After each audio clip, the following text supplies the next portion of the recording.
Salam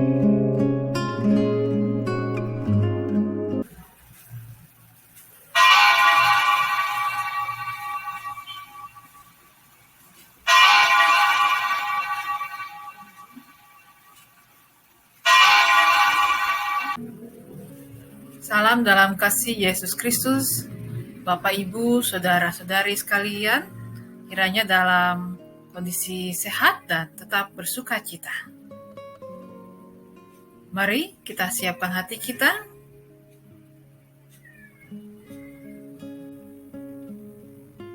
Mazmur 51 ayat 10. Jadikanlah hatiku tahir, ya Allah, dan baharuilah batinku dengan roh yang teguh. Bapak Ibu, saudara-saudari yang terkasih dalam Yesus Kristus, proses sebuah bunga untuk menjadi bunga yang mekar dan merekah itu adalah proses yang juga unik, diawali oleh kematian. Kematian siapa? Ya, kematian bunga sebelumnya atau induknya. Akan lahir bibit, lalu bertumbuh jadi pohon bunga, misalnya mawar. Lalu ketika pertumbuhan itu begitu bagus, maka akan muncullah bakal bunga atau kuncup. Kuncup ini harus mau berkembang, harus mau merekah, hingga akan muncul mahkota bunga. Dalam merekah harus mau menjadi layu karena harus mau menghasilkan biji-biji atau buah-buah.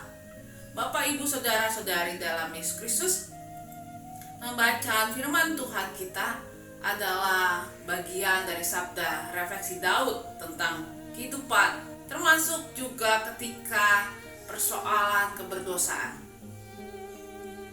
Bacaan kita adalah bacaan yang lahir dari pertemuan Daud dengan Nathan, sahabatnya. Nabi Nathan yang memberitahukan tentang kesalahan yang besar yang dialami Daud, tetapi juga memberikan teguran yang sangat tajam kepada Daud untuk kembali kepada Tuhan Allahnya, masuk dalam pertobatan. Dan pertobatan itulah yang membawa Daud kepada perubahan spiritualitas yang luar biasa, sehingga menghasilkan Mazmur ini. Bagian dari pengakuan dosa Daud, tetapi juga kerendahan Daud untuk memohon belas kasihan Tuhan Allah dan membaharui kehidupan Daud. Berikanlah aku hati yang tegar, yang bisa membuat Daud menjadi kembali tegar dan kuat adalah hatinya. Yang membuat Daud juga menjadi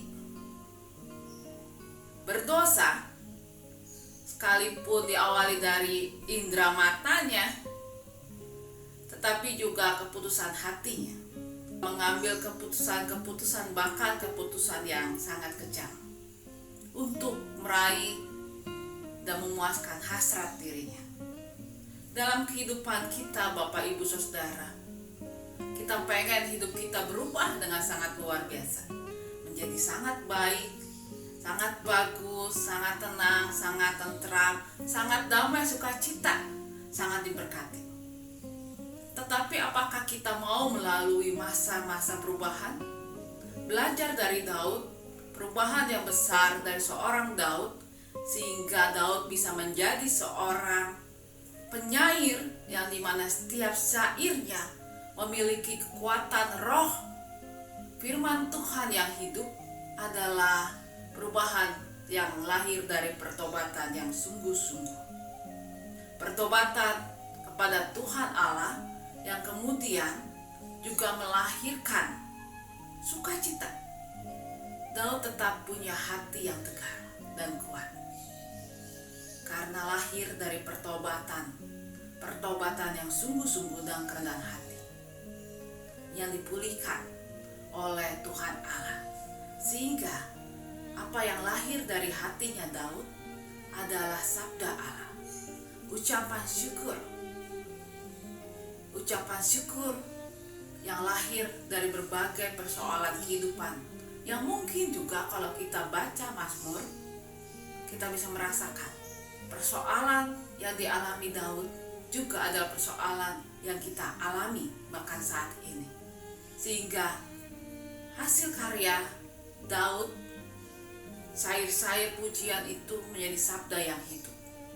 Bapak, Ibu, Saudara-saudari, kita juga adalah syair-syair yang hidup di dalam kehidupan dunia ini. Tetapi syair-syair yang hidup itu akan menjadi hidup bila selalu kita memiliki hati yang tegar. Hati yang tegar untuk terus berjuang, namun juga hati yang tegar yang di dalamnya ada kerendahan hati untuk memohon belas kasihan Allah, selalu dalam pertobatan dan pembaruan. Bapak Ibu, mari kita berefleksi. Apakah di dalam hidup kita ada sesuatu yang mengganjal dalam hati kita? Apakah kita membutuhkan belas kasihan Tuhan Allah ketika kita berjalan dalam kehidupan kita saat ini yang terasa begitu beban itu menekan hidup kita? Apakah kita juga ada dalam dilema-dilema hidup untuk mengambil keputusan-keputusan yang penting? Apakah sesuai dengan kehendak Tuhan atau tidak? Karena itu, mari kita seperti Daud, datanglah kepada Tuhan, mintalah belas kasihan Tuhan, dan juga minta agar Tuhan membarui hidup kita dengan ketegaran hati. Supaya apa? Supaya ketika pembaruan itu boleh terjadi dalam hidup kita, maka kita bukan hanya lepas dari masalah, tapi ada sukacita yang luar biasa, di mana hidup kita menjadi syair yang hidup akan firman Tuhan. Tuhan Yesus memberkati kita. Amin. Mari kita naikkan doa syafaat, kita berdoa. Tuhan Allah yang luar biasa, dalam Yesus Kristus, kiranya kasih Tuhan menolong dan melingkupi setiap kami.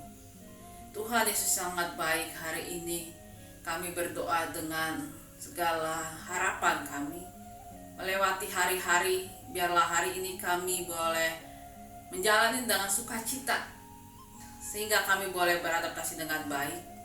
Tuhan Yesus, tolonglah kami. Kami juga menaikkan doa kami untuk proses pemulihan buat Ibu Yvonne dan juga Bapak Andi Rahmat dalam proses pemulihan, untuk Bapak, untuk Raharjo, Ibu Sylvia, Intan, Sutanto Harto, Ibu Titin, Tiati, Ibu Nani Mahargono, Bapak Mahargono, Bapak Willy, Ibu Sumihar. Kami berdoa ya Tuhan, dengan penyertaan hikmat dari Tuhan. Tuhan Yesus yang baik, kami juga berdoa untuk mereka yang baru saja mengalami kedukaan, khususnya keluarga Yongki, kau sertai dengan hikmat kasih Tuhan. Kami berdoa dalam proses-proses pendidikan anak kami, di mana mereka sedang berproses untuk onsite, kiranya tangan kasih Tuhan menolong dan melingkupi. Kami juga berdoa untuk dunia pekerjaan saat ini, ekonomi saat ini. Tuhan, biarlah Kau juga sertai pemulihan, sehingga banyak orang tua yang memiliki pekerjaan kembali, bahkan membangun kembali usaha mereka. Tuhan, tolong dan urapilah. Berkati kami sebagai gereja Tuhan, dimanapun berada, termasuk kami pribadi. Biarlah kami semakin dikembangkan, dibaharui dengan ketegaran hati untuk berjuang bersama Tuhan Yesus, dan juga memegang iman kami dengan erat sebagai sumber kebenaran dan kekuatan kami. Tuhan, tolonglah. Tuhan Yesus yang baik, biarlah Kau memberkati juga kehidupan dunia kesehatan sekarang ini, para medis. Kiranya Engkau berkati semuanya dengan hikmat kasih Tuhan dalam proses-proses pemulihan kesehatan bagi negeri ini. Tuhan Yesus yang baik, inilah doa kami. Dalam Yesus kami berdoa. Amin.